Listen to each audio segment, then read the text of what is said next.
व्याख्यामुद्रां करसरसुजैः पुस्तकं शङ्खचक्रे बिभ्रद्भिन्नः स्फटिकरुचिरे पुण्डरीके निषण्णः अम्लानश्रीरमृतविशदैरंशभिप्लावयन् मामाविर्भूयादनगमहिमा मानसे वागधीशः नमस्ते प्राणेश प्रणतविभवायामनिमगाः नमः स्वामिन् रामप्रियतमनमन् गुरुगुण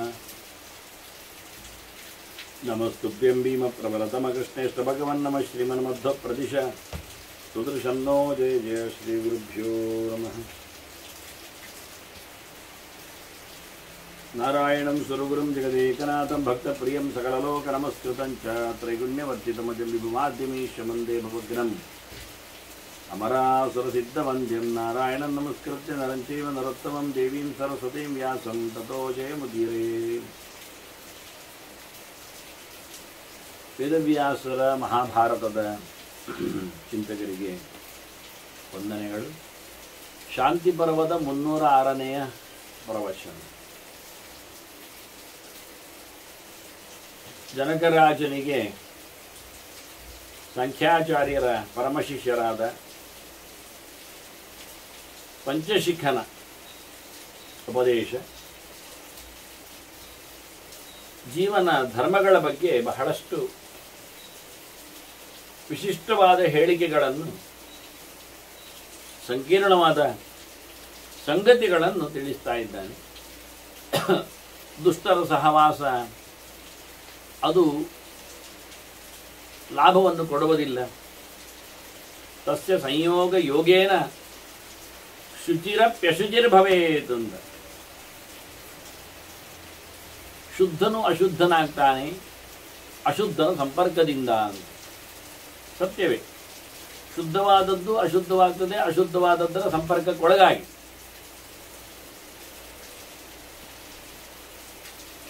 ಹಾಗಾಗಿ ಬಹಳ ಒಳ್ಳೆಯ ರೀತಿಯಿಂದ ಅನ್ನಾಹಾರಗಳನ್ನು ತಯಾರು ಮಾಡಿದರೆ, ಒಬ್ಬ ನಾಯಿಯನ್ನು ಮುಟ್ಟಿದ ಒಬ್ಬನು ಮುಟ್ಟಿದರೆ ಅದು ಪೂರ್ತಿ ಅಯೋಗ್ಯವೇ ಆಗ್ತದೆ.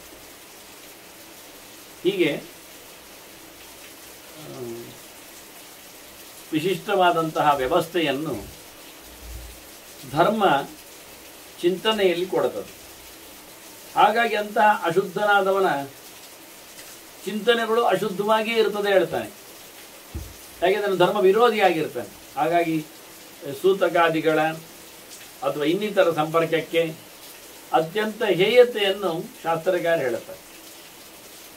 ಯಾಕೆಂದರೆ ಅಶುದ್ಧನು ಅಶುದ್ಧವನ್ನೇ ಕಾಣ್ತಾನೆ ಹೊರತು ಶುದ್ಧವನ್ನು ಕಾಣುವುದಿಲ್ಲ.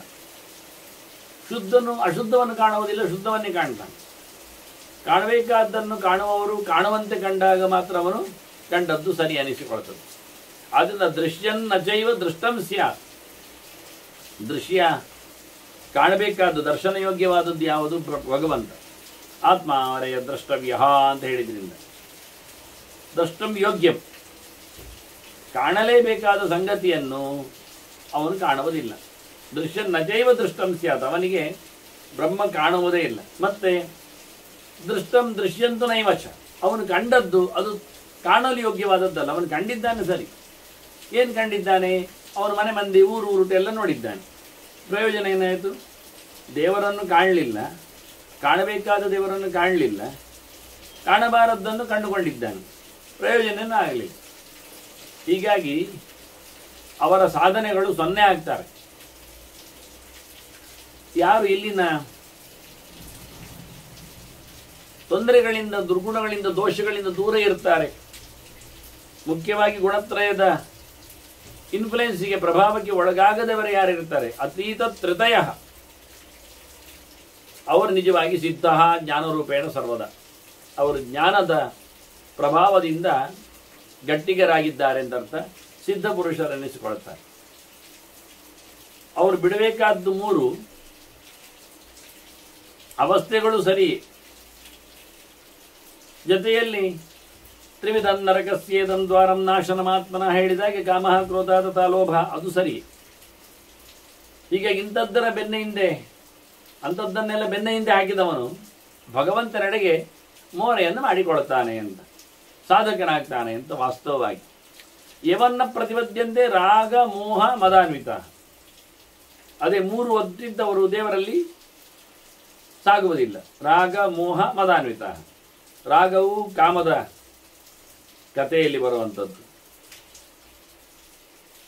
ಲೋಭ ಮತ್ತೆ ಮತ ಸಿಟ್ಟಿನ ವ್ಯಾಪಾರದಲ್ಲಿ ನಿಂತರೆ, ಲೋಭದಲ್ಲಿ ಮೋಹದಲ್ಲಿ ಕುಂತರೆ, ಅದರಲ್ಲಿ ಗುಣತ್ರಯದ ವಿಭಾಗದಲ್ಲಿ ನೋಡಿಕೊಳ್ಳುವಾಗ ಕಾಮನೆಗಳು ಸಾತ್ವಿಕವಾಗಿರ್ತವೆ. ಸಾತ್ವಿಕವಾಗಿರುವುದಂತಲ್ಲ, ಅಂದರೆ ಸತ್ವದೆಡೆಗೆ. ಯಾಕೆಂದರೆ ನೀವು ಉಳಿದ ಎರಡು ಜೋರಾದ ಭಾವಗಳು ಅದರಲ್ಲಿಲ್ಲ ಅಂತ. ಇನ್ನು ಮತ ಅದು ಕೋಪದಲ್ಲಿ, ಅದು ರಾಜಸವಾಗಿ ಇರ್ತದೆ. ಮೋಹ ಅಜ್ಞಾನ ಅದು ತಾಮಸವಾಗಿರ್ತದೆ. ಹಾಗಾಗಿ ಇದ್ದದ್ದರಲ್ಲಿ ಸಾತ್ವಿಕ ರಾಜ ತಾಮಸ ಹೇಳಿದ್ದು ಹೊರತು ಅದು ಸತ್ವ ಪ್ರಚುರವಾಗಿದೆ ಅಂತಲ್ಲ, ಅದು ಇಟ್ಟುಕೊಳ್ಬೇಕು ಅಂತಲೂ ಅಲ್ಲ.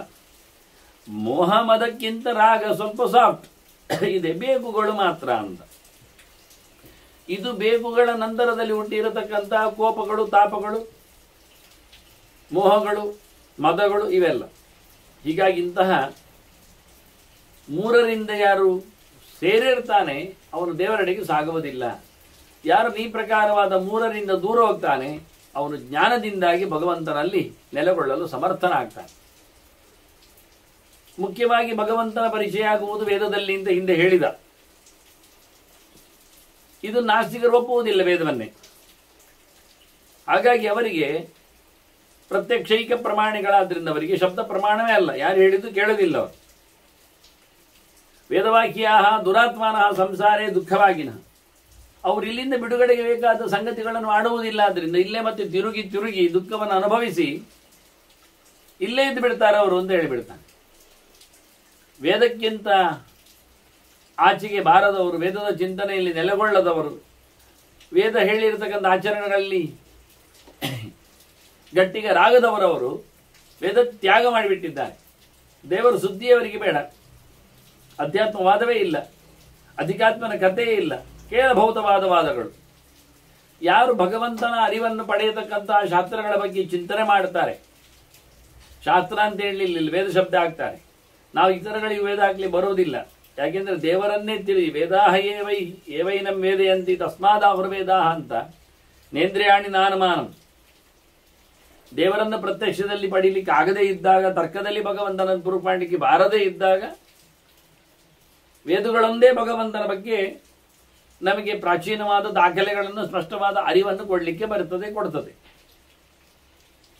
ಹೀಗಾಗಿ ವೇದಗಳು ಅಂದ್ರೆ ಆಗಮಗಳು. ನಿರ್ದುಷ್ಟ ಶಬ್ದ ಆಗಮ ಅಂತ ಹೇಳಿದಾಗ ತಪ್ಪಿಲ್ಲದ, ಅಪಪಾಠ ಇಲ್ಲದ, ಪರಂಪರೆಯಲ್ಲಿ ಬರುವಾಗ ಎಲ್ಲಿಯೋ ಒಂದು ಕಡೆ ಹೆಚ್ಚು ಕಮ್ಮಿ ಆಯಿತು ಅಂತ ಹೇಳಿಕೊಳ್ಳಲ್ಲ, ಆಗದಂತು. ಅದನ್ನ ಆಗಮ, ಅದರ ಬಗ್ಗೆ ಆಗಮಾನುಗತ ಜ್ಞಾನ, ವೇದಕ್ಕೆ ಸರಿಯಾಗಿರತಕ್ಕಂಥ ಜ್ಞಾನವನ್ನು ಯಾರು ಅದರಿಂದ ಪಡೆದಿರ್ತಾರೆ ಅವರು ಬುದ್ಧಿಯುಕ್ತ ಭವಂತಿದೆ. ಅವರು ನಿಜವಾಗಿ ಒಳ್ಳೆ ಬುದ್ಧಿಯವರು ಅಂತ. ಅವರು ಜ್ಞಾನ ಸಂಪಾದನೆಯಿಂದ ಭಗವಂತನನ್ನು ಪಡಿಲಿಕ್ಕೆ ಸಮರ್ಥರಾಗ್ತಾರೆ, ಸಾಧಕರೆನಿಸ್ತಾರೆ. ಆದ್ರಿಂದ ಒಳ್ಳೆ ರೀತಿಯಿಂದ ನಿಷ್ಠೆಯ ಜ್ಞಾನವನ್ನು ಪಡೆದುಕೊಂಡು ಬುದ್ಧಿಯಿಂದ ಭಗವಂತನನ್ನು ತಿಳ್ಕೊಳ್ಳಿಕ್ಕೆ ಪ್ರಯತ್ನಿಸಬೇಕು. ಬುದ್ಧಿಯಾ ಭವತಿ ಬುದ್ಧ್ಯಾತ್ ತಂ ಯದ್ ಬುದ್ಧಂ ಚ ಆತ್ಮರೂಪವತ್. ಆತ್ಮನಾಗಿ ಇರುವಂಥದ್ದು ಭಗವಂತ, ಭಗವಂತನಾಗಿ ಇರುವಂಥದ್ದು ಆತ್ಮ. ಆತ್ಮ ಅಂದ್ರೆ ಜೀವ ಅಂತ ಇಟ್ಟುಕೊಂಡ್ರೆ, ಜೀವನು ಆತ್ಮ ಅಂದ್ರೆ ಪರಮಾತ್ಮ ಅಂತ ಇಟ್ಟುಕೊಂಡ್ರೆ, ಜೀವನು ದೇವರಂತೆ ಇದ್ದಾನೆ, ಸತ್ಯ ತಾನೆ? ಪ್ರತಿಬಿಂಬ ಅಲ್ವಾ? ಜೀವರಂತೆ ದೇವ ಇದ್ದಾನೆ ಅಲ್ಲ ತಾನೆ? ಅವ ಬಿಂಬ ಅಲ್ವಾ? ಇಷ್ಟೇ. ದೇವರಂತೆ ಜೀವ ಇದ್ದಾನೆ ಹೇಳುವುದರಲ್ಲಿ ಏನು ತಪ್ಪಿಲ್ಲ. ಜ್ಞಾನ ಆನಂದ ಸ್ವರೂಪತ ಇರುವವನಾಗಿದ್ದಾನೆ. ಆದರೆ ಇಲ್ಲಿ ಯಾಕೆ ಅಭಿವ್ಯಕ್ತಿಯಲ್ಲಿಂದ ಲಿಂಗ ದೇಹವನ್ನು ಹೊತ್ತಿದ್ದಾನೆ ಅಂತೇಳಿ ಪ್ರತಿಬಿಂಬ. ಅದು ಜೀವನಾಗಿ ದೇವರಿದ್ದಾನೆ ಹೇಳಿದ್ರೆ ಜೀವನಲ್ಲಿ ಇರುವುದು ಒಂದು ಸಣ್ಣ ತುಂಡು ತುಣುಕು ಲಕ್ಷಣ. ದೇವರಲ್ಲೇ ಪರಂಪಾರವಾದ ಅನಂತ ಗುಣಗಳೇ ಉಂಟು. ಜೀವನಾಗಿ ದೇವರಿಲ್ಲ ಅಂತ ಅಲ್ಲ, ಪ್ರತಿಬಿಂಬಾದಿಂದ ಹಾಗೆ ಇರಲೇಬೇಕಲ್ಲ. ಆದರೆ ಎಷ್ಟೋ ಜನರಿಗೆ ದೇವರ ಪ್ರತಿಬಿಂಬ ಅಲ್ವಾ? ಅನಂತ ಜೀವರಾಶಿಗಳಿಗೆ ಭಗವಂತ ಬಿಂಬ ಅಲ್ವಾ? ಅಷ್ಟು ಪ್ರತಿಬಿಂಬಗಳು ಪ್ರತ್ಯೇಕವಾಗಿ ಇರಬೇಕಾದ್ರೆ ದೇವರು ಒಂದೇ ಬಗ್ಗೆ ಇರಲಲ್ಲ. ದೇವರು ಅವರಿಗೆ ಅನುಗುಣವಾದಂತಹ ಪ್ರತಿಬಿಂಬಗಳಲ್ಲಿ ನೆಲೆಗೊಂಡಿದ್ದಾನೆ, ಆಯಾ ರೂಪಗಳಲ್ಲಿ ನೆಲೆ ಬರ್ತಾನೆ. ಹೀಗಾಗಿ ಭಗವಂತನ ಬಗ್ಗೆ ಬಹಳ ಸುಂದರವಾದಂತಹ ವ್ಯವಸ್ಥೆ ಹೇಳುತ್ತಾ, ಜೀವ ದೇವರ ಹಾಗೆ ಇದ್ದಾನೆ ಅಂತ ಚಿಂತನೆ ಮಾಡ್ತಾ ತಿಳ್ಕೊಳ್ತಾ ನಾನು ಸ್ವಚ್ಛ ಇದ್ದೇನೆ, ಪ್ರಾಕೃತವಾದ ಭೌತವಾದ ಪ್ರಭಾವದಿಂದ ನನ್ನಲ್ಲಿ ಇಂತಹ ಬದಲಾವಣೆಗಳು, ವಿಕಾರಗಳು ಅದನ್ನೆಲ್ಲ ಬಿಡಲಿಕ್ಕೆ ಉಂಟು. ಬಿಟ್ಟಾಗ ನಾನು ಸಹ ಶುದ್ಧನಾಗಿ ಭಗವಂತನ, ನಿರ್ಮಲನಾಗಿ ಭಗವಂತನ ಅನುಸಂಧಾನಕ್ಕೆ ಸಮರ್ಥನಾಗ್ತೇನೆ ಅಂತ ಹೇಳಿ ಹೀಗೆ ಚಿಂತನೆ ಮಾಡಿದರೆ, ಅನುಕೂಲ ಮಾಡಿಕೊಂಡಾಗ ಅವನು ಬೆಳಿತಾನೆ. ಇಲ್ಲಾದ್ರೆ ತಮಸ್ಯಂದೇ ನ ಸಂದೇಹಾತ್, ಗ್ಯಾರಂಟಿ ಅವನು ಭಗವಂತನ ಬಗ್ಗೆ ತಪ್ಪು ಕಲ್ಪನೆ ಮಾಡಿದರೆ ಹೊಂಡಕ್ಕೆ ಬೀಳುವುದು ಸತ್ಯ. ಇಲ್ಲಾದ್ರೆ ಪರಾಂಗದಿ ನ ಸಂಶಯ, ಖಂಡಿತವಾಗಿ ಉತ್ತಮ ಲೋಕ ಮಾಡಿದ್ರಲ್ಲಿ ಏನು ಮೋಸ ಇಲ್ಲ. ಹಾಗಾಗಿ ಭಗವಂತನನ್ನು ಚೆನ್ನಾಗಿ ತಾನು ಅವನ ಪ್ರತಿಬಿಂಬ, ತನ್ನನ್ನು ತಂದಿದ್ದಾನೆ, ನನ್ನನ್ನು ಸ್ವೀಕಾರ ಮಾಡ್ತಾನೆ, ನನ್ನ ಕೊನೆಯನ್ನು ನಡೆಸ್ತಾನೆ, ಹೀಗೆಲ್ಲ ಭಗವಂತನ ಆತ್ಮತತ್ವದ ಚಿಂತನೆಯನ್ನು ಅವನಾಗಿ ತಾನು, ಅವನಿಂದ ತಾನು ಎನ್ನುವುದನ್ನು ಅನುಸಂಧಾನ ಮಾಡಿದರೆ ಅದನ್ನೇ ಸ ಆತ್ಮ ತತ್ವಮಸಿ ಅಂತ ಹೇಳಿತ್ತು. ನೀನವನಿದ್ದಿ ಅಂದ್ರೆ ಏನರ್ಥ? ನಾವಿವತ್ತೊಬ್ಬ ಸೇವಕನಿಗೆ ಅಥವಾ ಒಂದು ಮಗುವಿಗೆ ಅದು ಅವಳೊಟ್ಟಿಗೆ ಇರ್ತದೆ ಹೇಳಿದ ಹಾಗೆ ಮಗುವಿನ ಕಥೆಯನ್ನು, ಅಧೀನತ್ವವನ್ನು ಬಹಳ ಸ್ಪಷ್ಟವಾಗಿ ಅದು ಉಲ್ಲೇಖ ಮಾಡ್ತದೆ. ಎಲ್ಲ ಸಿಗುವಂಥದ್ದು, ಆಶ್ರಯವನ್ನು ಪಡೆದಿರುವಂಥದ್ದು ಎಲ್ಲವೂ. ಕೃಷ್ಣ ಹೇಳುವಾಗ ಅಹಂ ಸರ್ವಸ್ಯ ಪ್ರಭವ ಅಂದ, ಅಹಂ ಸರ್ವಜ್ಞಾನಂ ಅಂದ. ಎಲ್ಲೇ ಕಡೆಯಲ್ಲಿ ನಾನು ಹೇಳಿದ ಮಾಮೆ ಪಾಶಿತ್ಯ ಅಂತ ಹೇಳಿಕೊಂಡು ನನ್ನನ್ನು ಸೇರಿಕೊಂಡಲ್ಲಿ ಎಲ್ಲಿಯೂ ಬೇಸರಾಗುವುದಿಲ್ಲ ಅಂತಾನೆ. ಮಯಾ ಸರ್ವವಿದಂತದಂ ಅಂತಾನೆ, ನನ್ನಿಂದ ಎಲ್ಲವೂ ಆವರಿಸಲ್ಪಟ್ಟಿದೆ ಅಂತಾನೆ. ಮತ್ತ ಸರ್ವಂ ಪ್ರವರ್ತದೆ ಅಂತ, ನನ್ನಿಂದ ಆಗ್ತದೆ ಅಂತ ಪಂಚಮಿಯಲ್ಲಿ ಹೇಳ್ತಾನೆ. ಮಮ ಯೋನಿರ್ಮಹತ್ ಬ್ರಹ್ಮ ನನಗೆ ಅಂತಾನೆ. ಮೈ ಸರ್ವಾಣಿ ಭೂತಾನೆ ಅಂತ. ನೋಡಿ ದೇವರು ಇದು ಸಹ ಆತ್ಮ ತತ್ವಮಸಿ ಅರ್ಥ. ನಾನು, ನನ್ನಲ್ಲಿ, ನನ್ನನ್ನು, ನನ್ನಿಂದ, ನನಗಾಗಿ ಎಲ್ಲ ಹೇಳಿಕೊಂಡ, ಒಂದು ಬಿಡದೆ ಒಂದೇ ರೀತಿಯಲ್ಲಿ. ಹಾಗಾಗಿ ಭಗವಂತ ಆತ್ಮರೂಪವತ್ತು ಅಂತ ಹೇಳಿದ್ದಕ್ಕೆ ಅವನಾಗೆ ಅಂದರೆ ಅವನಿಂದ ಇರ್ತಾನೆ, ಅವನಲ್ಲಿ ನೆಲೆಗೊಳ್ತಾನೆ, ಅವನಿಗಾಗಿ ಬದುಕ್ತಾನೆ, ಅವನನ್ನು ನೋಡ್ತಾನೆ, ಅವನನ್ನು ಕರೀತಾನೆ, ಅವನನ್ನು ನೆನಪಿಸಿಕೊಳ್ತಾನೆ, ಅವನು ಅವನು ಅವನು ಅಂತಾನೆ. ಇವತ್ತು ಅದು ಆದ್ರಿಂದ ಆತ್ಮಶಬ್ದಕ್ಕೆ ಅರ್ಥವೇ ಅಷ್ಟೆಲ್ಲ ಇದೆ. ಅತ್ತಿ ಇದೆ, ಅತತ್ವಾದಿದೆ, ಅನೇಕ ಅರ್ಥಗಳಲ್ಲಿ. ಹೆಚ್ಚಾಪ್ನೋತಿ ಯದಾದತ್ತೆ ಹೆಚ್ಚಾತಿ ವಿಷಯಾನಿಹ ಹೆಚ್ಚಾಸ ಸಂತತೋ ಭಾವ ತಸ್ಮಾತ್ ಆತ್ಮೇತಿ ಭಣ್ಯತೆ ಎಂದು ಮಹಾಭಾರತವೇ ಉಲ್ಲೇಖ ಮಾಡಿದೆ. ಅದನ್ನೇ ಚಿಂತನೆ ಮಾಡ್ತಾ ಉತ್ತಮ ಗತಿಯನ್ನು ಪಡಿತಾನೆ. ನಾನೇ ನಾನು ಅಂತ ಹೇಳಿಕೊಂಡು ತಿಂತವನು, ಬೇರೆ ಇಲ್ಲ ನನಗಿಂತ ಭಿನ್ನವಾದದ್ದು ವ್ಯಕ್ತಿಗಳು, ದೇವರು ಅಥವಾ ದೇಹವು ಬಿಟ್ಟು ನಾನು ಅನ್ನುವುದಿಲ್ಲ ಅಂತ ತಿಳ್ಕೊಂಡವನಿಗೆ ಯಾವುದಿಲ್ಲ, ಅವನು ತಮಸ್ಸಿಗೆ ಹೋಗ್ತಾನೆ ಅಂತ. ನಿತ್ಯ ನೈಮಿತ್ತಿಕ ಜ್ಞಾನದ ಸಾಧನೆಯ ಬಗ್ಗೆ ಎಷ್ಟೆಲ್ಲ ಮಜರುಗಳಿವೆ ಅಂದರೆ ನಿತ್ಯ ನೈಮಿತ್ತಿಕಾನ್ ಕೃತ್ವ ಪಾಪ ಹಾನಿಮವಾಪ್ಯ ಚ. ಕರ್ಮವನ್ನು ಮಾಡುವುದರಿಂದ ಅದರ ಲೇಪಗಳನ್ನು, ದೋಷಗಳನ್ನು ಕಳ್ಕೊಳ್ಳಿಕ್ಕೆ ಬರ್ತದೆ. ಮಾಡದೇ ಕೂತ್ಕೊಂಡರೆ, ಮಾಡಲಿಲ್ಲ ಹೇಳುವುದರಿಂದ 0 ದೊಡ್ಡದಾಗ್ತದೆ. ಮಾಡಿದರೆ ಮಾಡಿದನಲ್ಲ ಎನ್ನತಕ್ಕಂಥ ನೆಲೆಯಲ್ಲಿ ಒಂದು ಗ್ರೇಸ್ ಮಾರ್ಕ್ ಸಿಗ್ತದೆ. ಪೆದ್ದಾಗಿ ತಪ್ಪಾಗಿ ಮಾಡಿದ್ರೆ ಇನ್ನೊಮ್ಮೆ ಜ್ಞಾನವಾದರೂ ಸಂಪಾದನೆ ಮಾಡ್ಲಿಕ್ಕೆ ಆಗ್ತದೆ. ಕರ್ಮಣ ಜ್ಞಾನ ಮಾತನೋದಿ. ಅದರಿಂದ ಕೃಷ್ಣನ ವಾಕ್ಯ ಪ್ರಕಾರದಲ್ಲಿ ಸುಮ್ಮನೆ ಇರುವುದಕ್ಕಿಂತ ಏನಾದರೂ ಮಾಡೋದು ಒಳ್ಳೆಯದು. ಆದರೆ ಮಾಡುವಾಗ ವಿಶೇಷ ನಿಯಮಗಳಿಗೆಲ್ಲ ಅಳವಡಿಸಿಕೊಳ್ಬೇಕು. ನಾನು ಮಾಡಿದ್ದೆ ಅಂತ ಬರಬಾರದು, ತಿಳಿಯದೆ ಮಾಡ್ತೇನೆ ಅಂತ ತೊಡಗಬಾರದು. ಮತ್ತೆ ಮತ್ತೆ ತಿಳಿಲಿಕ್ಕಾದರೂ ಪ್ರಯತ್ನಿಸಬೇಕು. ಪೂರ ತಿಳಿಲಿಕ್ಕೆ ಆಗದಿದ್ರು ಮಾಡಿದ್ದರ ಕರ್ಮದ ಫಲವನ್ನು ನನಗೆ ಬೇಕು ಅಂತ ದುಂಬಾಲು ಬಿಡಬಾರದು. ಬಂದ ಬಳಿಕ ಅದರ ಮೇಲೆ ಬಿದ್ದುಕೊಳ್ಳೋ ಆಗಬಾರದು. ಮಾಡೋ ಮುಂಚೆ ಇಷ್ಟೆಲ್ಲ ಫಲ ಬರಲಿ ಅಲ್ಲೇ ಎದುರು ಮಾಡೋದಿಲ್ಲ ಅಂತ ಅವನಲ್ಲಿ ಒಂದು ರೀತಿಯಾದ ಎಗ್ರಿಮೆಂಟಿಗೆ ನಿಲ್ಲಬಾರದು. ಹಾಗಾಗಿ ಮಾಡದೇ ಇರ್ಲಿಕ್ಕೆ ಆಗುವುದೇ ಇಲ್ಲ, ಅದರಿಂದ ಮಾಡಲಿಕ್ಕೆ ಬೇಕೇ ಆಗ್ತದೆ ಹೇಳ್ತಾನೆ ಅವನು. ಬಿಡುದೆಂತ ಉಂಟು? ಬಿಡುವುದೇನು ಕೇಳಿದರೆ ಕಾಮ್ಯ ಕರ್ಮ ಬಿಡುದು. ಬಯಸಿ ಫಲವನ್ನು ನೋಡಿ ಅದಕ್ಕೆ ಹೇಳಿದ ಸಂಗತಿಗಳಿದ್ರೆ ಅದನ್ನು ಬಿಡಿ, ಆದರೆ ನಿತ್ಯವನ್ನು ಬಿಡ್ಲಿಕ್ಕಿಲ್ಲ ಅಂತಾನೆ. ನಿತ್ಯತೆಯಲ್ಲಿ ನೈಮಿತ್ತಿಕವನ್ನು ಬಿಡಬೇಕಾಗಿಲ್ಲ ಅಂತಾನೆ. ಯಾಕೆ? ನೈಮಿತ್ತಿಕ ಮಾಡಿದರೆ ಪ್ಲಸ್ ಇದೆ, ತಪ್ಪಾದರೆ ಏನು ಪರವಾಗಿಲ್ಲ. ನಿತ್ಯದಲ್ಲಿ ಮಾಡದಿದ್ದರೆ ತಪ್ಪಿದೆ, ಮಾಡಿದಾಗ ತಪ್ಪಾದರೆ ತಪ್ಪಾಗ್ತದೆ, ತಪ್ಪಿದೆ. ಮಾಡಿದಾಗ ಸರಿ ಇದ್ದರೆ ಸರಿ ಆಗ್ತದೆ. ಅದನ್ನ ನಿತ್ಯ ಸ್ವಲ್ಪ ಕಷ್ಟ. ಕಷ್ಟ ಅಂದರೆ ಬಿಡಲಾಗಲಿರುವುದಿಲ್ಲ, ಅದರಿಂದ ಮಾಡಲೇಬೇಕಾದ್ರಿಂದ ಖಂಡಿತ. ಅದು ಚೆನ್ನಾಗಿ ಮಾಡದಿದ್ರೂ ಪೆಡೆ ನಿಲ್ಲಕ್ಕೆ ಬರ್ತದೆ. ಅದರಲ್ಲಿ ನೈಮಿತ್ತಿಕ ಆಗಲ್ಲ, ಮಾಡಬೇಕೆನ್ನುವುದು ಸತ್ಯ. ಮಾಡದಿದ್ದರೆ ತೊಂದರೆ ಇಲ್ಲ. ಮಾಡುವಾಗ ಇಲ್ಲಿ ತಪ್ಪಾದರೆ ಪರವಾಗಿಲ್ಲ. ಕಾಮ್ಯದ ಕತೆ ಆಗಲ್ಲ, ಮಾಡ್ಲಿಕ್ಕೆ ಹೋದಾಗಲೇ ತಪ್ಪಾದರೆ ದೊಣ್ಣೆ ಪೆಟ್ಟು ಸೋರಿದಿಲ್ಲಿಕ್ಕೆ ತಿಳಿಯದೆ ಮಾಡುವಂತೆ ಸಾಧ್ಯವೇ ಇಲ್ಲದ ವಿಷಯ. ಅದರ ಗೋಜಿಗೆ ಹೊಡೆದು ಬಿಟ್ಟು ಬಿಡೋದು ಒಳ್ಳೆಯದು ಅಂದಾದ್ರಿಂದ ನಿಮ್ಮ ಮಾಡಿರತಕ್ಕಂಥ ಇಂದಿನ ಪಾಪಗಳ ನಿವೃತ್ತಿಗೆ ನಿತ್ಯ ನೈಮಿತ್ತಿಗಳು ಸಾಕು. ಅದನ್ನು ಬಿಡದೆ ಮಾಡ್ತಾ ಬನ್ನಿ. ಅದರಿಂದ ಶುದ್ಧ ಸತ್ವಾಹ ಮಹಾತ್ಮಾನಃ ಜ್ಞಾನ ನಿರ್ಧೂತ ಕಲ್ಮಷಾಹ. ನಾನಾಗಲೇ ಹೇಳಿದ್ದೆ, ಕರ್ಮದಿಂದ ಜ್ಞಾನ ಬರ್ತದೆ ಅಂತ. ಜ್ಞಾನದಿಂದ ದೋಷ ಹೋಗ್ತದೆ, ಶುದ್ಧನಾಗ್ತಾನೆ. ಜ್ಞಾನ ನಿರ್ಧೂತ ಕಲ್ಮಷಾಹ, ಜ್ಞಾನವನ್ನು ಪಡೆದು ಒಳಗಿನ ಅಜ್ಞಾನ, ಸಂಶಯ, ವಿಪರೀತ, ಮೋಹ, ಮದ, ಕರ್ತೃತ್ವ, ಅಭಿಮಾನ, ಭೋಕ್ತೃತ್ವದ ಅಭಿನಿವೇಶ ಇವನ್ನೆಲ್ಲ ಕಳ್ಕೊಳ್ತಾನೆ.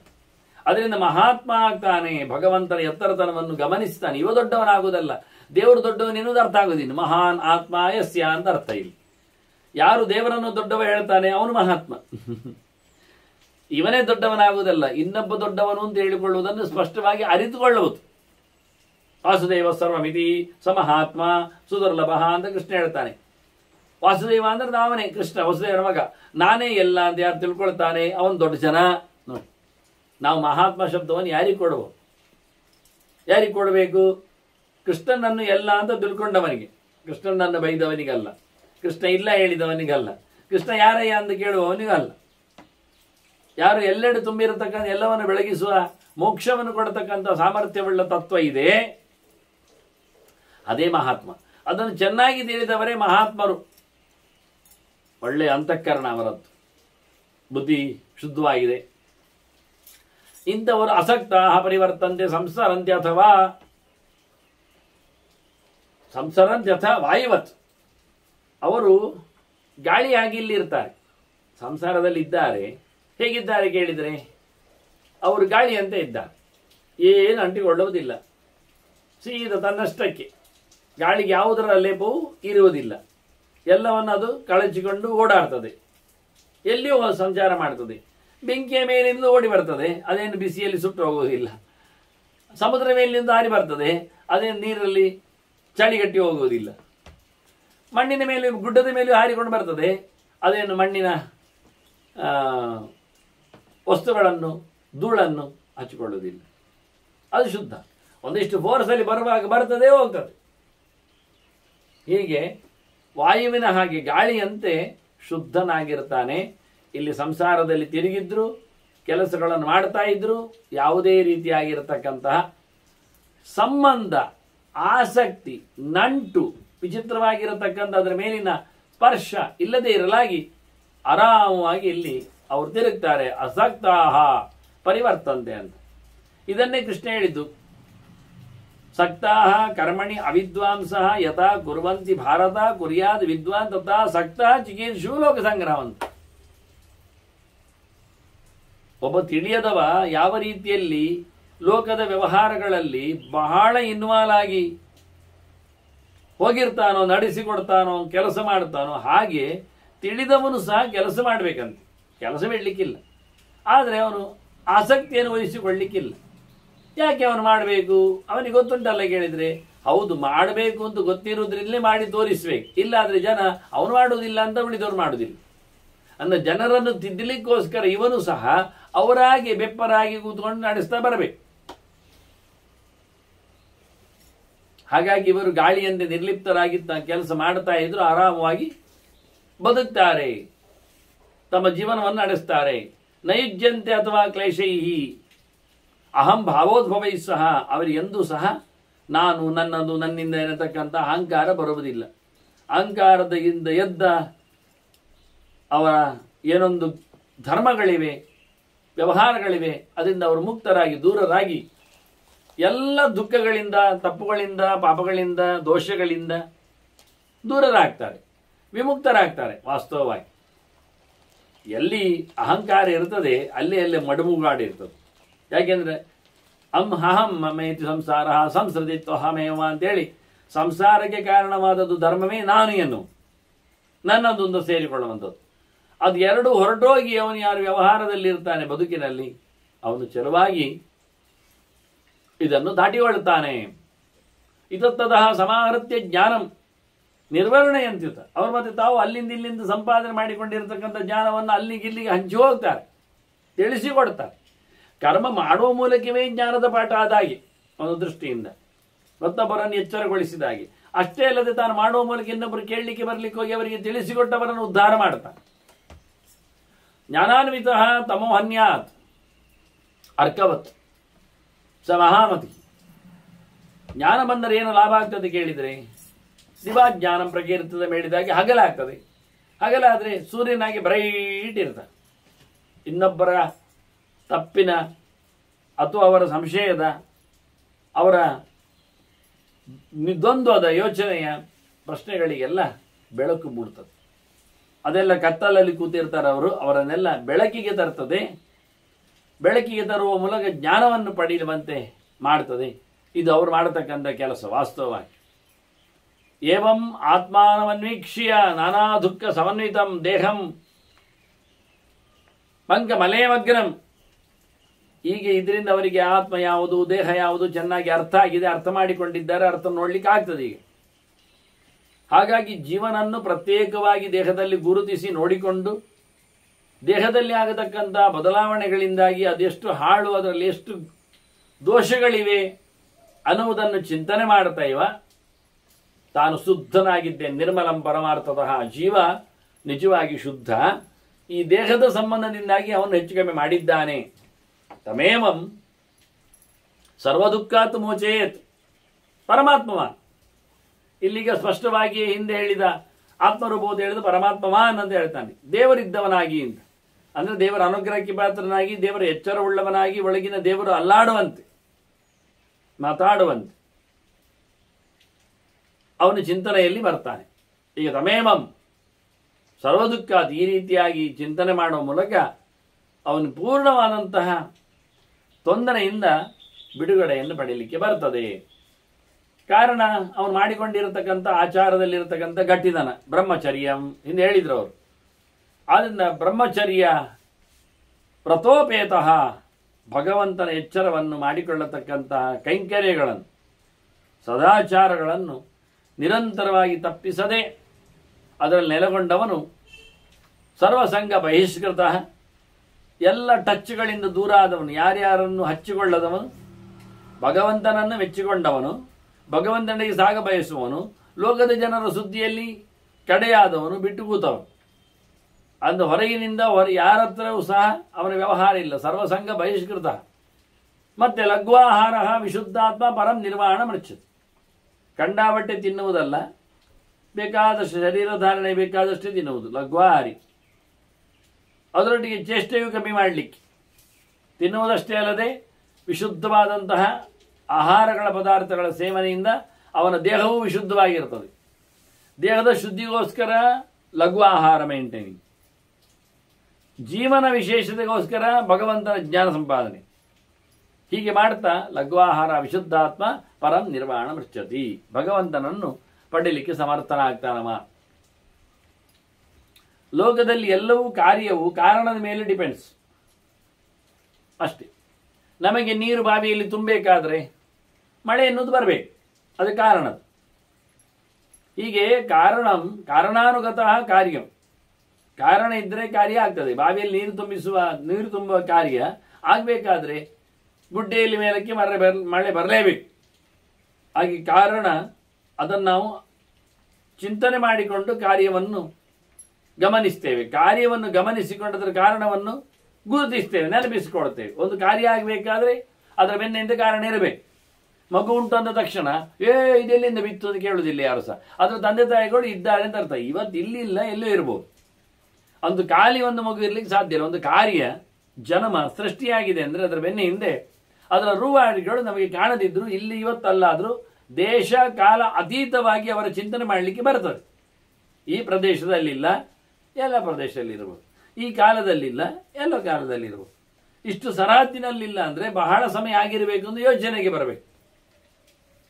ಹಾಗೆ ಕಾರಣ ಅದು ಇಲ್ಲದೆ ಕಾರ್ಯ ಆಗುವುದಿಲ್ಲ ಅನ್ನುವುದು ಸತ್ಯ. ಇದನ್ನು ಗಮನಿಸಿಕೊಂಡೇ ಕಾರಣಾನುಗತಂ ಕಾರ್ಯಂ ಯದಿತಚ್ಚ ವಿನಶ್ಯತಿ. ಕಾರಣ ಇಲ್ಲದಿದ್ದರೆ ಕಾರ್ಯ ಎನ್ನುವುದು ಆಗ್ತದೆ ಎಂದು ಯಾರು ಹೇಳೋದಿಲ್ಲ, ಆಗುವುದಿಲ್ಲ. ಅನೇಕ ಕಾರಣಗಳಿರ್ತವೆ.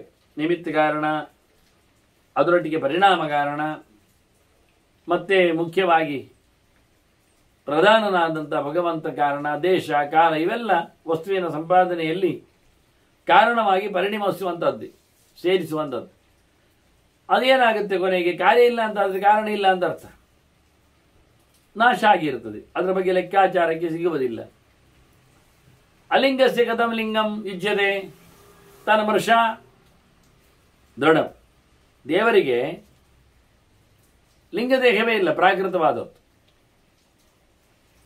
ಅಂತ ಭಗವಂತನಲ್ಲಿ ನಾವು ಹೇಗೆ ತಾನೇ ಪ್ರಶ್ನೆ ಹಾಕಿಕೊಂಡು ಅವಿದ್ಯೆಯ ಕಾರ್ಯವಾದದ್ದು ಸಂಸಾರವಂತಾದ್ದು.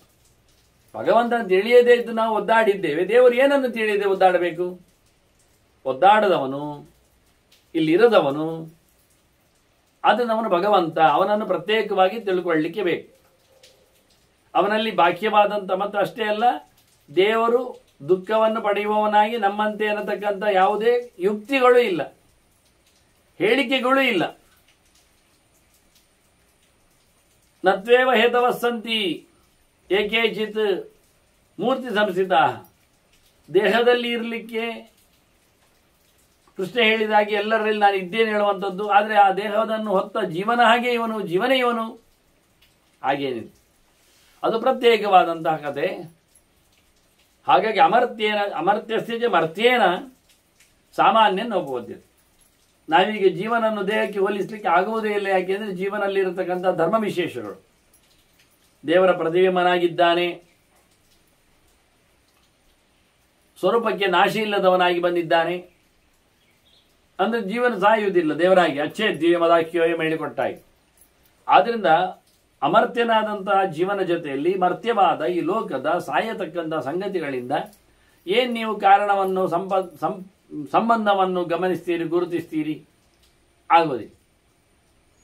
ಅದನ್ನು ನಿಜವಾಗಿ ಲೋಕದೃಷ್ಟೋ ಯಥಾ ಜಾತೇಹೇ ಸ್ವೇದಜಃ ಪುರುಷಃ ಸ್ತ್ರೀಯಾಂ ಕೃತಾನುಕರಣಾತ್ ಸಿದ್ಧಃ ವೇದಗಮ್ಯಃ ಪರಃ ಪುಮಃ.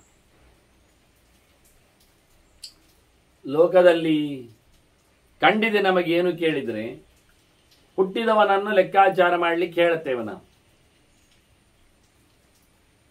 ಪಿತೃಗುಣ ಮಾತೃಜಾತಿ ಸುತಾನಾಂ ಹೇಳಿ ಜಾತಿ ನಿರ್ಣಯ ಮಾಡುವಲ್ಲಿ ತಾಯಿಯ ಧರ್ಮವನ್ನು ಗಮನಿಸ್ತೇವೆ ಅಷ್ಟೆ. ಹಾಗೆ ಲೋಕದೃಷ್ಟವಾದಂತಹ ನಮೂನಿ ಜಾತಿಗೆ ಹೇಗೆ ವ್ಯಕ್ತಿಯ ತಾಯಿಯ ಕಥೆಯಲ್ಲಿ ಗಮನ ಉಂಟು, ಹಾಗೆ ಭಗವಂತನ ಸೃಷ್ಟಿಯಾದಿಗಳ ಕರ್ಮಗಳನ್ನು ನೋಡಿಕೊಂಡು ನೀವು ಭಗವಂತ ವೇದದಲ್ಲೇ ತಿಳಿಯಲ್ಪಡ್ತಾನೆ. ಬಹಳಷ್ಟು ಕಾರ್ಯಗಳನ್ನು ಈ ನೆಲದಲ್ಲಿ ನಡೆಸಿಕೊಟ್ಟಿದ್ದಾನೆ ಅನ್ನುವುದನ್ನು ತಿಳ್ಕೊಳ್ಳಿಕ್ಕೆ ಆಗ್ತದೆ. ತಿಳಿಯಬೇಕು ಆಗಿದೆ, ತಿಳ್ಕೊಳ್ಳಿಕ್ಕೂ ಆಗ್ತದೆ. ಒಟ್ಟು ಭಗವಂತ ವೇದಗಮ್ಯನಾಗಿರಬೇಕು. ಪ್ರತ್ಯಕ್ಷಾನುಗತೋ ವೇದ ನಾಮಹೇತು ಭೀರಿಷ್ಯ. ದೇವರಿಗೆ ಹೇಳಲ್ಪಟ್ಟಂತಹ ಕಾರಣಗಳು ಮತ್ತು ಭಗವಂತನ ರೂಪವಿಶೇಷಗಳು, ನಾಮಗಳು ಇವೆಲ್ಲ ಬೇಕಾದಷ್ಟು ಪ್ರತ್ಯಕ್ಷದಲ್ಲಿ ಭಗವಂತನನ್ನು ನಂಬಲಿಕ್ಕೆ ಬೇಕಾದ ಸಂಗತಿಗಳು ವೇದದಲ್ಲಿ ಮಡುಗಟ್ಟಿವೆ, ಕೂತಿದೆ. ಚಿಂತನೆಗೆ ನಿಲುಕುವಾಗೆ ವ್ಯವಸ್ಥೆ ಆಗಿದೆ. ಯಥಾ ಶಾಖಾ ಹಿ ವೈ ಶಾಖಾ ತರೋಹ ಸಂಬದ್ಧತೆ ಅಂತ.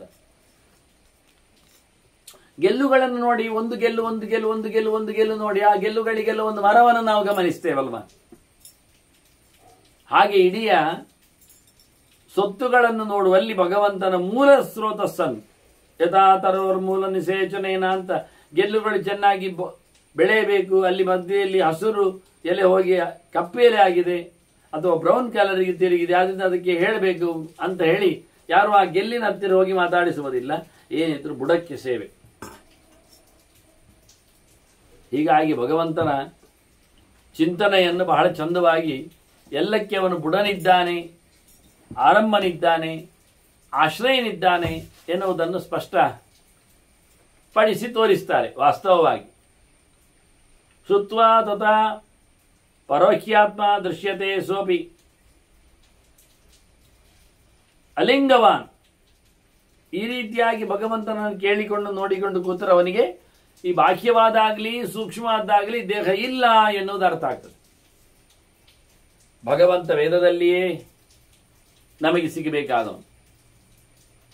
ಅವನನ್ನು ವೇದವನ್ನೇ ನೋಡಿ ತಿಳ್ಕೊಳ್ಬೇಕಾಗ್ತದೆ ಹೊರತು ಮತ್ತೆ ಯಾವುದರಲ್ಲಿಯೂ ಅಲ್ಲ. ಭಗವಂತನ ಆ ರೀತಿಯಾದಂತಹ ವ್ಯವಸ್ಥೆ ಜೀವನಂತೆ ಅವನಲ್ಲಿ ಸ್ವರೂಪಭೂತವಾದಂತಹ ಅಂದರೆ ಸ್ವರೂಪಕ್ಕೆ ಅಂಟಿಕೊಂಡಿರತಕ್ಕಂತಹ ಲಿಂಗ ದೇಹ ಅವನಲ್ಲಿ ಇಲ್ಲ. ಅದನ್ನು ಅಲಿಂಗ ಸಾಧ್ಯಂ ತದ್ ಬ್ರಹ್ಮ, ಅದು ನಿಜವಾಗಿ ಭಗವಂತ. ಆದ್ದರಿಂದ ಅವನು ಎಲ್ಲರಿಗೂ ಸಹ ಮೋಕ್ಷ ಕೊಡಲು ಸಮರ್ಥನಿದ್ದಾನೆ. ಎಲ್ಲರಿಲ್ಲದ ಧರ್ಮ ಅವನಲ್ಲಿ ಇರಲಿಕ್ಕೆ ಹೋಗಿ ಬಹವಹ ಸಂತಿ ಹೇತುಷು, ಇಷ್ಟೇ ಎಲ್ಲ ದೇವರ ದೇಹದಲ್ಲಿ ಇಲ್ಲ ಹೇಳಲಿಕ್ಕೆ ಅವನು ಅಣುರು ಬೃಹತ್ ಕೃಷ ಸ್ಥೂಲ ಎಲ್ಲ ಇದ್ದಾನೆ. ಬ್ರಹ್ಮಾಂಡ ವ್ಯಾಪ್ತ ದೇಹವು ಅವನಲ್ಲಿ ಇರಲಿಕ್ಕೆ ಹೋಗಿ ಬ್ರಹ್ಮಾಂಡದೊಳಗಿನ ಒಂದು ಸಣ್ಣ ಸಂಗತಿಯಲ್ಲಿ ಭಗವಂತನ ನಾವು ಇದ್ದೇವೆ ಹೇಳುವುದು ಹೇಗೆ? ಅದರಿಂದ ಭಗವಂತನ ವ್ಯಾಪ್ತಿಯನ್ನು ಬಹಳ ಚೆನ್ನಾಗಿ ಅರ್ಥ ಮಾಡಿಕೊಳ್ಳಲಿಕ್ಕೆ ಉಂಟು. ಅವನು ಯಾವುದೇ ರೀತಿಯಾದ ಒಂದು ಕಟ್ಟುಪಾಡಿನ ದೇಹದ ಒಳಗೆ ಸಿಕ್ಕಿ ಬಿದ್ದಂತಹ ಅಣುವಾದ ಜೀವನ ಅಂತಲ್ಲವ, ಅವನು ಬೃಹತ್ ಸ್ವರೂಪನು ಇದ್ದಾನೆ ಭಗವಂತ ಅನ್ನೋದನ್ನು ಚಿಂತನೆಗೆ ತಂದು ಹೀಗೆ ಭೀಷ್ಮರು ಬಹಳ ಚಂದವಾದಂಥ ಪಂಚಶಿಖನ ಮಾತುಗಳು ಬಂದಿವೆ ಅಂತ ಧರ್ಮರಾಜನಿಗೆ ಹೇಳ್ತಾ ಇದ್ದಾನೆ. ನಿಜವಾಗಿ ಹೇಗಿತ್ತು ಅದು, ಅವನು ಕೇಳುವ ಕಥೆ ಹೇಗಿತ್ತು ಅಂತ. ಪುನರೇಮಾನುಪಪ್ರಚ್ಛ ಸಾಂಪರಾಯೇ ಭವಾಭವವು, ಮತ್ತು ಕೇಳಿದ್ದಾನೆ ಮೋಕ್ಷದ ವಿಷಯದಲ್ಲಿ. ಅಲ್ಲಿನ ಒಳ್ಳೆಯ ಕೆಲಸ ಕೆಟ್ಟ ಕೆಲಸ ಅದರ ವಿಷಯಗಳಲ್ಲೆಲ್ಲ ಮತ್ತು ಪ್ರಶ್ನೆ ಮಾಡಿದ್ದಾನೆ ಧರ್ಮರಾಜನಿಗೆ ಅಂತ ಭೀಷ್ಮರು ಜನಕರಾಜ ಕೇಳಿಕೊಂಡಂತ ಕಥೆಯ ಬಗ್ಗೆ ಚಿಂತನೆಯನ್ನು ತರ್ತಾರೆ. ವಾಸ್ತವವಾಗಿ ಮತ್ತು ಕೇಳುವ ನೆಲೆಯಲ್ಲಿ ವಿಶೇಷವಾದಂತಹ ಚಿಂತನೆ ಅವನಿಗೆ ಕೊಡುವಲ್ಲಿ ಅವರು ಎಲ್ಲಕ್ಕಿಂತ ಮೂಲ ಕಾರಣನಾದ ಭಗವಂತ, ಈ ದೇಹದಲ್ಲಿ ಆಗತಕ್ಕಂಥ ಬದಲಾವಣೆ, ಕರ್ಮದ ನಾಶದಲ್ಲಿ ಸರ್ವ ಮುಚ್ಛೇದ ನಿಷ್ಠ ಆಗಿ ದೇಹದ ಅವನು ಕೇಳೋದು ಶುಭಾಶುಭ ಕರ್ಮಗಳು ಮೋಕ್ಷಕ್ಕೆ ಬಂದಾಗ ಬಿಡುಗಡೆಗೆ ನಿಂತಾಗ ಇವನನ್ನು ಅಪ್ಪಿಕೊಂಡಿರ್ತವೋ ಬಿಟ್ಟು ಹೋಗ್ತಾವೋ ಇದರ ಬಗ್ಗೆ ಅವನಿಗೆ ಬಹಳಷ್ಟು ಸರ್ವ ಮುಚ್ಛೇದ ನಿಷ್ಠಂ ಸ್ಯಾತ್. ಅದರೊಟ್ಟಿಗೆ ಅಪ್ರಮತ್ತ ಪ್ರಮತ್ತೋವ, ಹೇಗೆ ಇರಲಿ ಅವನಲ್ಲಿ ಕಿಂ ವಿಶೇಷಂ ಕರಿಷ್ಯತಿ, ಇವನೊಳಗೆ ಬಂದಿರತಕ್ಕಂತಹ ಕರ್ಮಗಳು ಬಿಟ್ಟು ಹೋಗ್ತಾವೋ ಅಥವಾ ಅವನನ್ನು ಅಪ್ಪಿಕೊಳ್ತಾವೋ, ಅವನು ಎಚ್ಚರದಲ್ಲಿ ಇರ್ತಾನೋ ಅಥವಾ ಅದನ್ನೆಲ್ಲ ಮರೆತುಕೊಂಡು ಹೋಗಿರ್ತಾನೋ, ಅವನು ಇಷ್ಟಪಟ್ಟು ಮಾಡಿಕೊಂಡಿದ್ದನ್ನು ಹಚ್ಚಿಕೊಳ್ಳುತ್ತಾನೋ, ಅಚಾನಕವಾಗಿ ಆಗಿಕೊಂಡದ್ದನ್ನೆಲ್ಲ ಅವನಲ್ಲಿ ಬಿಟ್ಟು ಹೋಗ್ತಾವೋ, ಹೀಗೆಲ್ಲ ಯಾವುದೋ ರೀತಿಯಲ್ಲಿ ಹೀಗಿರ್ತದೆ. ಅಸಂಸರ್ಗೋವಾ ಭೂತೇಶು ಸಂಸರ್ಗೋವಾ ವಿನಾಶಿಷು, ಈ ಪಂಚಭೂತಗಳ ಜೊತೆಯಲ್ಲಿ ಕಳೆದುಕೊಳ್ಳತಕ್ಕಂಥ ಈ ಭೂತಗಳಲ್ಲಿ ಅವನ ಸಂಪರ್ಕ ಹೇಗಿರ್ತದೆ, ಸಂಪರ್ಕ ಇರ್ತದೋ ಇಲ್ಲವೋ, ಯಾಕೆ ನಶ್ವರವಾದ್ದಲ್ವ, ಮತ್ತೆ ಎಂಥ ಪ್ರಯೋಜನಕ್ಕಿರುವುದು? ಕಸ್ಮೈ ಕ್ರಿಯೇತ ತತ್ವೇನ, ಎಂಥದ್ದಕ್ಕಾಗಿ ಕರ್ಮಗಳೆಲ್ಲ ಅಂಟಿಕೊಂಡಿರ್ತಾವೆ, ಬಂದಿರ್ತಾವೆ, ಅದು ಹೋಗಿರ್ತಾವೆ, ಅದರ ನಿಶ್ಚಯ ಹೇಗೆ ಮಾಡುದು? ನಿಶ್ಚಯಕ್ಕೋತ್ರ ತತ್ವತಃ ಹೇಗಾಗಿದೆ ಅಂತ ಹೇಳುವ ಅಂತ ಬಹಳ ಚಂದವಾದಂತಹ ಪ್ರಶ್ನೆಗಳನ್ನು ಸತ್ತ ಬಳಿಕದ ಸುದ್ದಿಯಲ್ಲಿ ಕರ್ಮತಂತ್ರದ ಚಿಂತನೆಗಳಲ್ಲಿ ಉಪಯೋಗಕ್ಕೆ ಕಾರಣಗಳು ಹೇಗಿರ್ತದೆ ಅಂತ ಭೀಷ್ಮರು ಹೇಳ್ತಾರೆ. ಪ್ರಶ್ನೆ ಕೇಳಿಕೊಂಡ ಜನದೇವನ ಚಿಂತನೆಯಲ್ಲಿ ಪಂಚಶಿಖನ ಅಭಿಪ್ರಾಯಗಳು ಹೇಗಿದ್ದವು ಅಂದರೆ, ತಮಸಾಹಿ ಪ್ರತಿಚ್ಛನ್ನಂ ವಿಭ್ರಾಂತಮಿಮ ಚಾತುರಂ ಪುನಃ ಪ್ರಶಮಯನ್ ವಾಕ್ಯೈಹಿ ಕವಿಹಿ. ಒಬ್ಬ ಸೋತವನನ್ನು ನಾವು ಅಥವಾ ಬಾಯಾರಿದವನಿಗೆ ನೀರು ಕುಡಿಸಿದ ಹಾಗೆ ಅಂತ, ಕತ್ತಲೆಯಲ್ಲಿ ಕೂತವನನ್ನು ಕತ್ತಲೆಯಲ್ಲಿ ಬಿದ್ದದ್ದನ್ನು ಎದುರಿಗೆ ತಂದು ಕೊಟ್ಟ ಹಾಗೆ, ದಾರಿಯನ್ನು ಬಿಡಿಸಿಕೊಟ್ಟ ಹಾಗೆ, ಬಹಳಷ್ಟು ಬೇಸರದಲ್ಲಿ ಬಿದ್ದುಕೊಂಡವನನ್ನು ಮತ್ತೆ ಎಬ್ಬಿಸಲು ಸಂತೋಷಗೊಳಿಸಲು ನಿಂತ ಹಾಗೆ, ಹಾಗಾಗಿ ಮತ್ತೆ ಅವನ ಗೆರೆಗೆ ಜನಕನ ಪ್ರಶ್ನೆಗೆ ಪಂಚಶಿಖ ಸಂಭ್ರಮಿಸಿಕೊಂಡ ಖುಷಿಪಟ್ಟ. ಹಾಗಾಗಿ ಕವಿ ಪಂಚಶಿಖ ಬ್ರವೀತ್, ಒಳ್ಳೆ ಮಾತಾಡಿದ ಅಂತಾರೆ.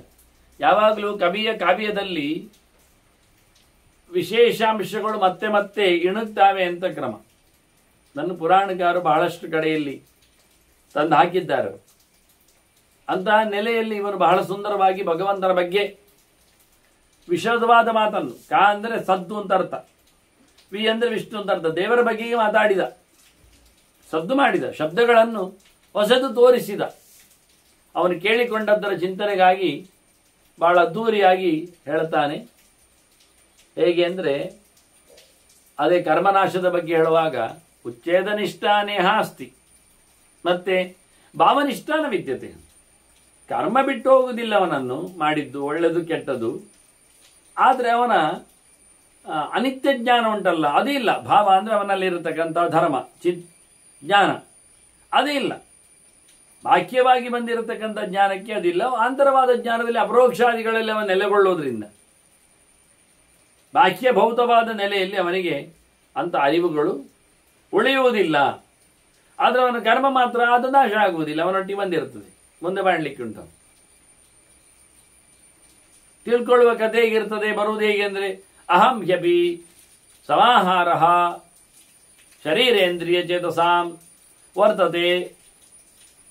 ಮುಖ್ಯವಾಗಿ ಇವನಲ್ಲಿ ನಾನು ಎನ್ನುವ ಪ್ರತ್ಯಯ ಇದೆ.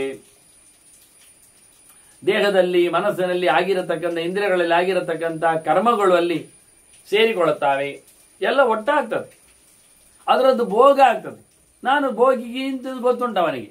ಕರ್ಮಗಳನ್ನು ಅನುಭವವನ್ನು ಮಾಡೋದ್ರಿಂದ ಶೇಷಗಳು ಉಳ್ಕೊಳ್ತಾವೆ, ಬೇರೆ ರೀತಿಯಲ್ಲಿ ತೆರೆದುಕೊಳ್ಳುತ್ತವೆ, ಬಡ್ಡಿ ಮಾತ್ರ ತಿನ್ಲಿಕ್ಕೆ ಸಿಗುವಂಥ ಅಸಲು ಹಾಗೇ ಇರ್ತದೆ ಎನ್ನುವ ಅರ್ಥಗಳೆಲ್ಲ ಆಗುವ ಹಾಗೆ ಬಹಳ ಚಂದವಾಗಿ ಅವನಿಗೆ ನಾನು ಎನ್ನುವುದರ ಜೊತೆಯಲ್ಲಿ ಪರಿಪೂರ್ಣವಾದಂಥ ಭೋಗದ ಸಾಮ್ರಾಜ್ಯವು ನಾನು ಮಾಡ್ತೇನೆ, ನಾನು ನಿದ್ದೇನೆ, ನಾನು ತಿಂತೇನೆ ಅನ್ನತಕ್ಕಂಥ ಕ್ರಮ ಪ್ರಕಾರವಾದ ಅಹಂ ಯವಿದಮಾಹಾರ ಶರೀರೇಂದ್ರಿಯ ಚೇತಸಾಂ ವರ್ತತೆ. ಅದು ಪೃಥಕ್ ಅನ್ಯೋನ್ಯ, ಒಟ್ಟಾಗಿ ಇರ್ತದೆ, ಪ್ರತ್ಯೇಕವಾಗಿ ಇರ್ತದೆ. ಒಂದೇ ನಮೂನೆಯೂ ಕಾಣ್ತದೆ, ಬೇರೆ ರೀತಿಯಲ್ಲಿಯೂ ತಿಳಿಯಲಿಕ್ಕೆ ಬರ್ತದೆ. ಈ ರೀತಿಯಾಗಿ ಅವನಲ್ಲಿ ವ್ಯವಸ್ಥೆಗಳು ಬರ್ತಾ ಇರ್ತವೆ. ಅಪ್ಯಭಾಶ್ರಿತ್ಯ ಕರ್ಮಸು, ಕರ್ಮವನ್ನು ಒಪ್ಪಿಕೊಂಡೇ ಅವನಲ್ಲಿ ಆಗುವಂಥದ್ದು. ಅದೇ ಮುಂದಕ್ಕೆ ಲೆಕ್ಕಾಚಾರಕ್ಕೆ ಬರುವಂಥದ್ದು. ಇದರಲ್ಲಿ ಗಂಟು ಮೂಟೆ ಬಿಚ್ಚಿದ್ದು ಮಾತ್ರ ಹೊರತು ಸಂಚಿತಕ್ಕೂ ಆಗಾಮಿಗೂ ಸಂಪರ್ಕ ಬರುವುದಿಲ್ಲ ಎನ್ನುವ ಸುದ್ದಿ ಇದೆ. ಅದನ್ನು ಇಲ್ಲಿ ಈಗ ಪಂಚಶಿಖ ಹೇಳದಿದ್ದರೂ ಅದು ಅರ್ಥ ಮಾಡಿಕೊಳ್ಳುವ ಕತೆ ಹಾಗೆ ವಾಸ್ತವವಾಗಿ ಇದೆ ಅಂತ ಹೇಳಿಕೊಂಡು ಹೇಳಲಿಕ್ಕಾಗ್ತದೆ. ಅದರಂತೆ ಈ ಪಂಚಭೂತಗಳಿಲ್ವಾ, ತೇ ಸ್ವಭಾವೇನ ಅವನ ಜೊತೆಯಲ್ಲಿ ತಿಷ್ಟಂತಿ ಮತ್ತೆ ವಿಯುಜ್ಯಂತೆ ಸ್ವಭಾವತಃ. ದೇಹದಲ್ಲಿ ದುಡಿಸುವಿಕೆಯನ್ನು ನಡೆಸತಕ್ಕಂಥ ಪಂಚಭೂತಗಳು ಜ್ಞಾನೋತ್ತರ ಕಾಲದಲ್ಲಿ ಮತ್ತೆ ಅದೇ ರೀತಿಯಾಗಿ ದೇಹದಲ್ಲಿ ಕೂತದ್ದು ಜೀವನವನ್ನು ಬಿಟ್ಟು ಹೋಗ್ತದೆ. ಅದನ್ನು ಶಾಶ್ವತವಾದ ಪಂಚಭೂತಗಳ ಪ್ರಾಕೃತಗಳ ಪ್ರಪಂಚಗಳ ಅವನಿಗೆ ಸಂಪರ್ಕ ಇರುವುದಿಲ್ಲ. ಅದೊಂದು ಸಂದರ್ಭಗಳಲ್ಲಿ ಭಗವಂತನ ದರ್ಶನ ಆಗುವಲ್ಲಿ ಆದ ಬಳಿಕದಲ್ಲಿ ಮೋಕ್ಷದ ಕಡೆಯಲ್ಲಿ ಈ ಪಾಂಚಭೌತಿಕವಾದ ದೇಹಗಳಿಗೆ, ಇಲ್ಲಿಂದ ವಿಕಾರಗೊಂಡಿರತಕ್ಕಂಥ ತತ್ವಗಳಿಗೆ ಅಲ್ಲಿ ಅವಕಾಶ ಇಲ್ಲ ಅನ್ನೋದನ್ನು ಸ್ಪಷ್ಟಪಡಿಸ್ತಾ ಅವರು ಪಂಚಭೂತಗಳ ಚಿಂತನೆಯನ್ನು ಮಾಡಿಕೊಂಡಾಗ ಇವೆಲ್ಲವೂ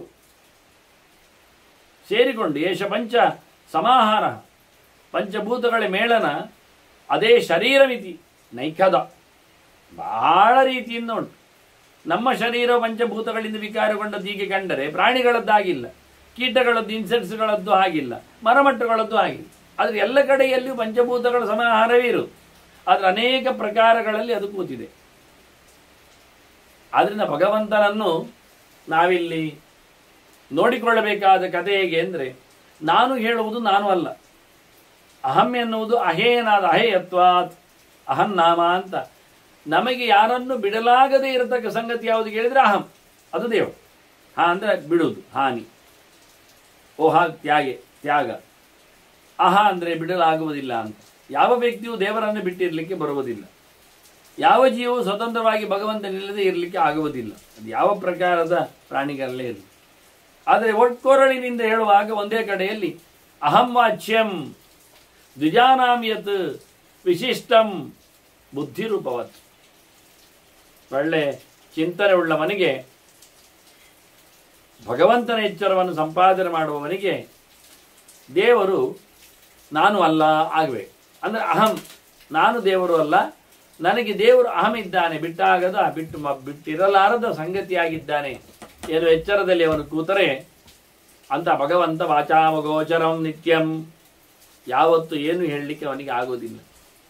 ಜ್ಞೇಯಂ, ನಿಜವಾಗಿ ಮುಖ್ಯವಾಗಿ ತಿಳಿಬೇಕಾದ್ದು ಅದುವೇ ಭವಿಷ್ಯತ್.